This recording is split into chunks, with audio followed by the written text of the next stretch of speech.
gorgeous. I'm the Fairy Voice Mother, and today I'm going to be reacting to Nirvana, Where Did You Sleep Last Night? Live. So many people have said that once I've analysed Nirvana on the channel, I've completed some kind of grunge trilogy. System of a Down, Pearl Jam, Nirvana. I don't know, that's probably really controversial. I'm sure there's amazing other grunge bands that are not those three. But that's okay, because I'm not going anywhere. So we're going to have lots more opportunities to grunge as one. If we really want to understand how our most favourite vocalists in the whole world do what they do, if we really want to find those secrets, then we have to watch a live performance, because the visual cues and the fact that the audio will be unedited is really the only way. So as long as you're nice and comfy and you've got a little blanket and a lovely quenching beverage.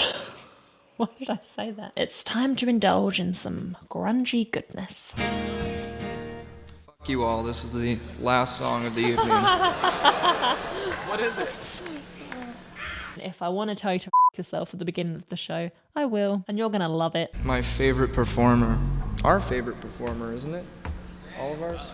You like him the best? Don't you? This guy representing the Leadbelly estate wants to sell me Leadbelly's guitar for $500,000. They're passing a basket, maybe. Yeah.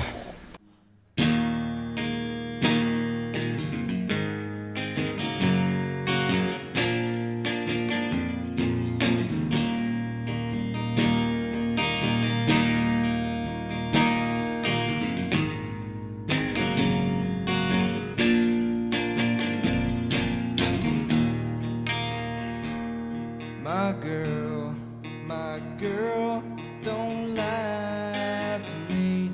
Tell me, when did you sleep last night? In the pines, where the sun don't ever shine, I would shiver the whole night through. Girl, my girl, where will you go? I'm going where the cold wind blows. There's something weird about the guitar tuning. It sounds like it's an E, but I don't think it is. It's not. It's something else. They've done something! I think they've tuned all the bloody strings down.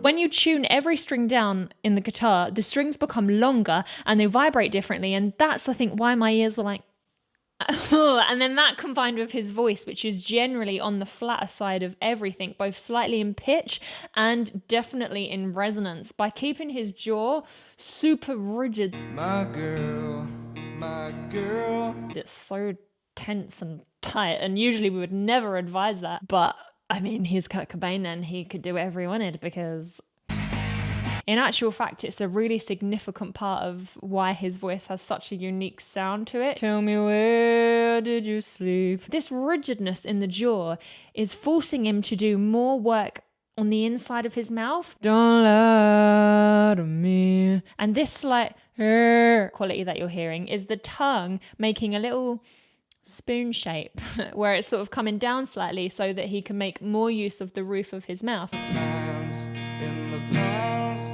The sun don't ever shine. And there is actually a fair bit of contrast in the vowel shapes. In the pines where the sun... So that contrast is also what's making it interesting. If it was permanently closed or permanently open, that's when vocalists become less memorable. You need like a palette of resonances. Otherwise, you just become like a 2D copy of one technique that you really like, and the singing will henceforth become devoid of emotion. I would shiver the whole night through. And there are also some fancy segues between notes. We've got a little lilt. I will shiver the whole night through. Where the voice just goes falsetto for a little smidgy second and then it comes back. It doesn't actually hit another note up there, really. It just sort of touches that realm, what we call mode 2, and it comes straight down. And if that's something that you want to incorporate into your own singing, just make sure that you can do this first. Have your target note in mind, but then come in via and you'll develop it. I don't know why the note was a fist. That was aggressive. My guys comment. Okay, cool. Girl. Where will you go? I'm going where the cold wind blows. In the pines, where the sun don't ever shine, I would shiver the whole night through. Her husband was a hard-working man, just about a mile from here. His head was found in a driving wheel, but his body never was found. My girl. Oh, he's doing a lovely job on the drums, is Dave. Blimey, this is so classy. Just because he's playing with such a restraint, you can hear every time he makes a slight change in the drum groove. We could really hear that tiny little cymbal tap there, and now he's adding a little teeny weeny snare, and it's just enough to sort of drive us forward into this new section. And it's creating so much tension. Oh, this increase of the drum groove gradually, as well as his voice also starting to gradually build in intensity here as well. It makes the song sound like a coiled snake. It's just coiling and coiling and coiling. Yeah, I'm really feeling that tension. If you don't have your very own Dave, or any other band members for that matter, and you have to record everything all by yourself, that could either be impossible or, at the very least, extremely stressful. Until you get one of these. This Focusrite 18i20 has so many bloody channels that you can keep yourself plugged in. All of your instruments in all these little holes here. You can put your bass, your guitar, your microphone so you can record a kalimba solo, your drum mics. It just makes sense. That was the end of my very first advert. Let's get back to the show. My girl, don't lie to me. Tell me, where did you sleep last night? In the pines, where the sun don't ever shine, I would shiver the whole night through.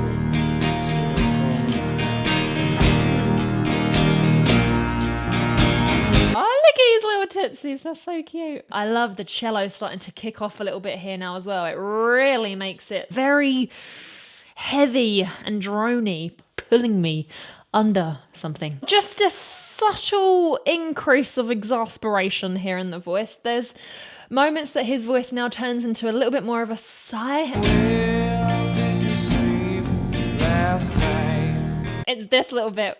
Tell me, where did you sleep last night? Just, I don't know, it just sounds a bit more desperate. In the pines. And the way that he leans on that plosive in the word pines. In the pines. In the pines. Is that in the pine tree? I don't think she would have been sleeping there. To be fair, I've never slept in a pine tree, so it might be comfortable. I don't know. He's bloody done that jaw thing again on the same word. Sun. Do you think that's like a natural thing that happens when he brings the tongue to the roof of his mouth?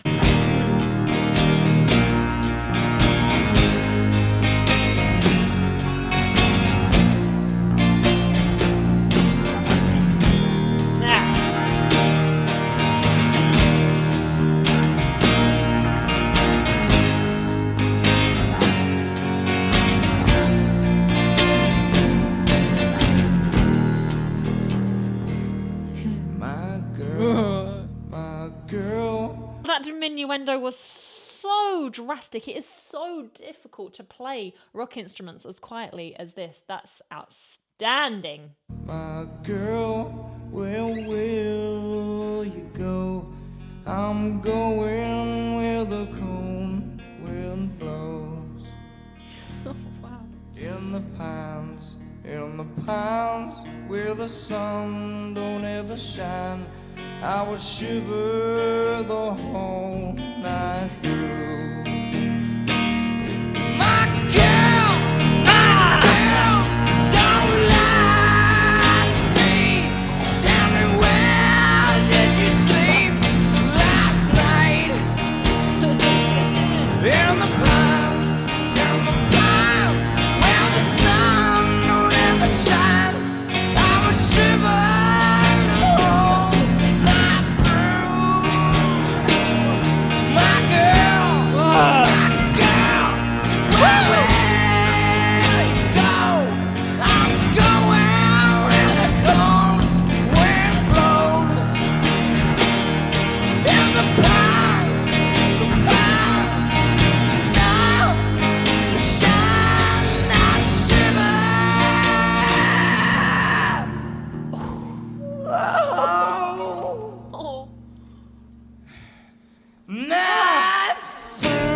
his face there is fucking electrifying. Look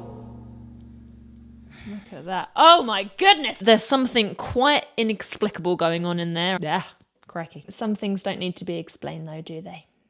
When someone is so aligned with what they're doing in that moment and they're expressing themselves at like their maximum potential, perhaps they do get possessed by some sort of universe magic.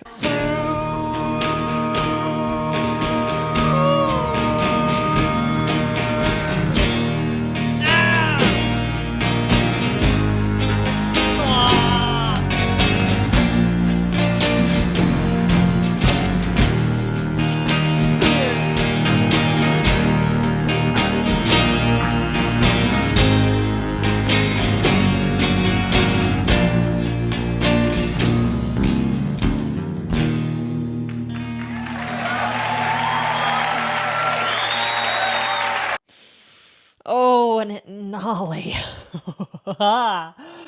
Oh, so dark. So I think if we want to start to decode this scream and how it's done, what his thought process was when he went for it, is we should look at moments where it starts to fade out and when it's on a less intense scale. And we can do that just before the intense eye moment.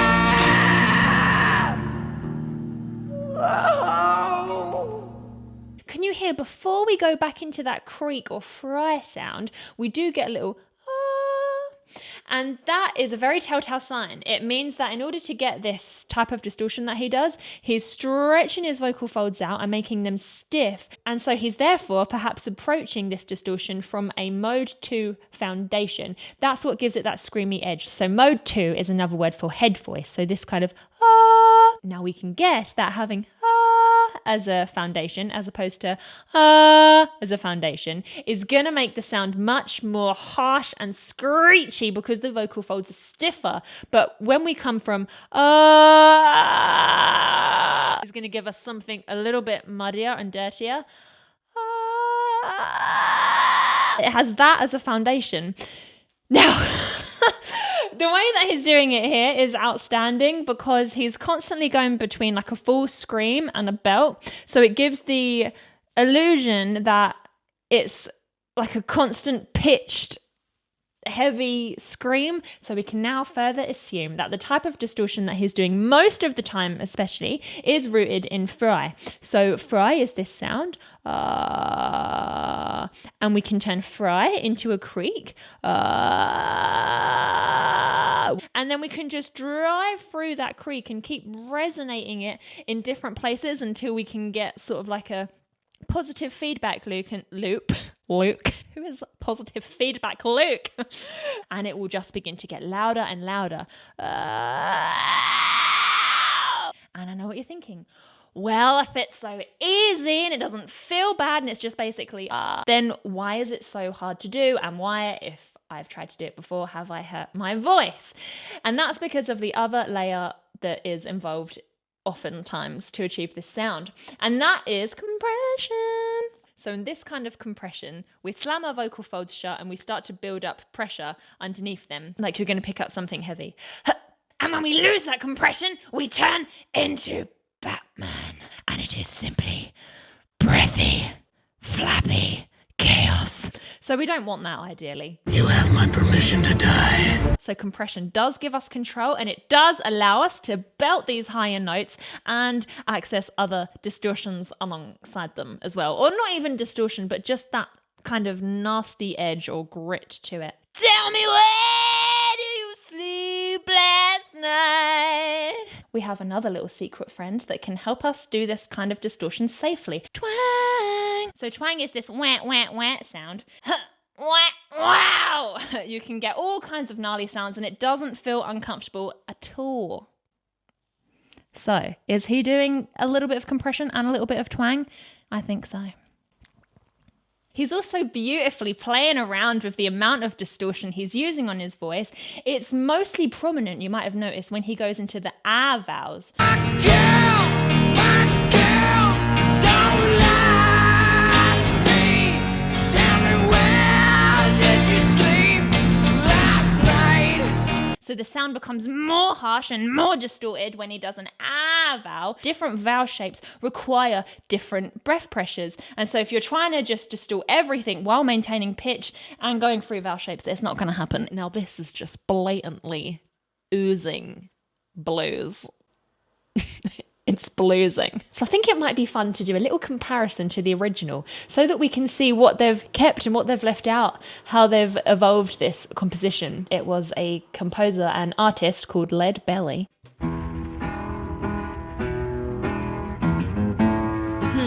They kept the riff.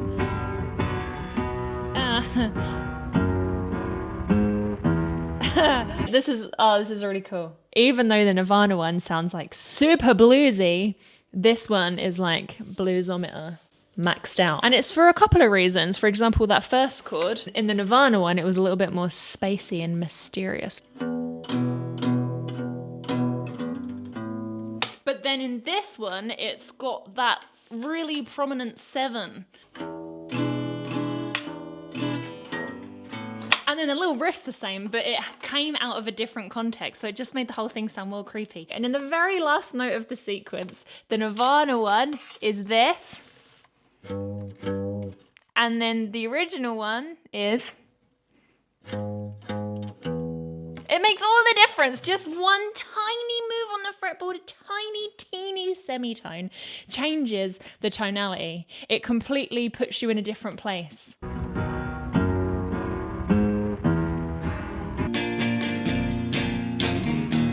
It's uncomfortable. It's grunge. My girl, don't lie to me. Tell me, where did you sleep last night? Whoa. Come on, tell me, baby. in the pond, where the sun don't ever shine. I was shivered all night too.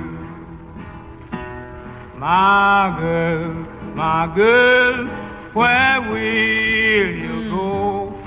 I'm going where the cold wind blows. Where's that, baby?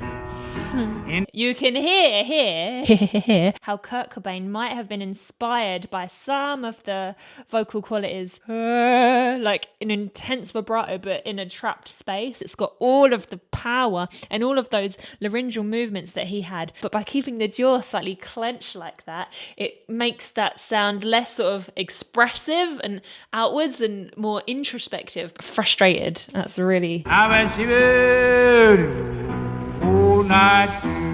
Shiver for me now. Shiver for me now. Till a mile and a half from here.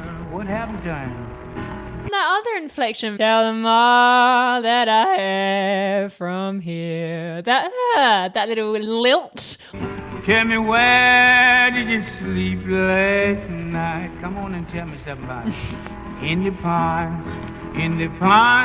where the sun don't ever shine. I was shivering all night too.